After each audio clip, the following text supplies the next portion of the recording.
흔히 SNS 광고라고 불리는 소셜미디어 광고, 페이스북, 인스타 등 수많은 매체에서 접할 수 있는 광고는 기업의 매출은 물론이고 브랜드 이미지 개선까지 책임지는 굉장히 중요한 역할을 맡고 있는데요. 한 기업이 더 이상 광고를 하지 않겠다고 밝혀 화제가 됐습니다. 그럼에도 연매출 1조 4천억을 달성했다는 이 기업의 정체는 과연 무엇일까요? 지금부터 샅샅이 알려드리겠습니다.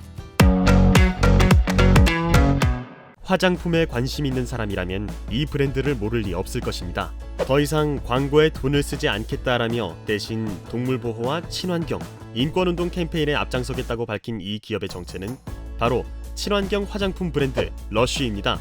현재 50여 개 국가에서 900여 개 매장을 운영하고 있으며 우리나라에서는 70개가 넘는 매장을 보유하고 있는데요. 전체 연매출 1조 4,700억에 육박하고 한국에서는 연매출 1,000억을 달성했습니다. 러쉬는 독보적인 서비스 매너로 굉장히 유명하죠. 러쉬 매장에 방문하면 직원의 안내를 통해 비누, 핸드워시, 클렌징, 로션, 크림 등을 직접 만져보고 몸에 발라보고 씻어내보면서 오감으로 체험할 수 있는데요. 실제로 후기를 보면 너무 친절해서 놀랐다, 하이텐션의 인싸 직원들만 꼽는 것 같다는 물론 심지어 샴푸 냄새가 좋다고 하자 직접 머리를 감겨줬다라는 내용의 기상천외한 후기도 많습니다.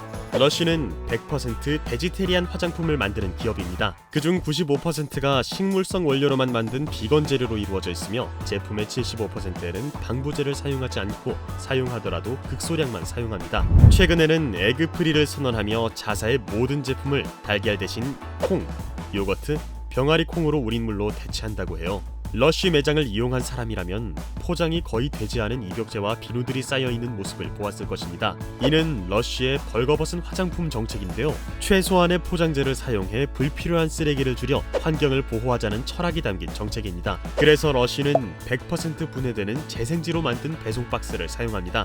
또한 러쉬는 동물 실험을 반대하는 브랜드입니다. 엄격한 기준을 바탕으로 윤리적인 공정 여부를 확인해 동물 실험을 거친 원재료조차 사용하지 않습니다. 중국이 동물 실험을 하지 않은 제품의 반입 금지를 선포하자 세계 최대 시장인 중국 시장 진출을 거부하기도 했고요.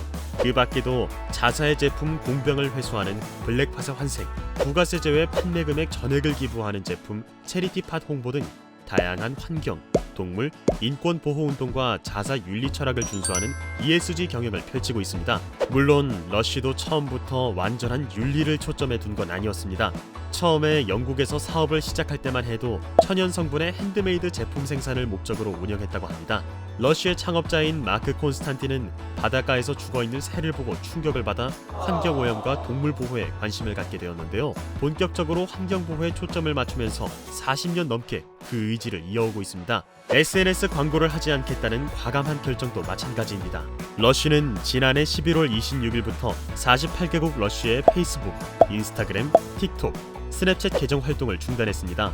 소셜미디어의 과대 광고, 무방비 알고리즘이 디지털 폭력, 외모지상주의, 불안과 우울 등을 조장하여 소비자들의 건강을 위협하고 있다고 판단했기 때문이죠. 이로 인한 금전적 손해는 어마어마하지만 러쉬는 기업 이익보다는 고객들의 정신건강 그리고 경영 철학인 윤리적 실행력을 택한 것이죠. 많은 이들이 러쉬의 성공 비결은 윤리적 실행력이라고 말합니다.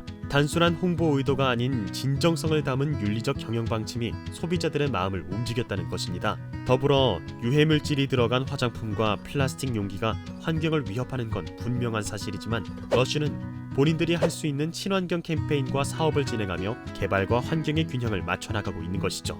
윤리적 소비를 추구하는 러쉬의 행보가 앞으로도 더욱 기대되네요. 오늘 영상은 여기까지입니다. 유익하셨다면 구독과 좋아요 눌러주세요.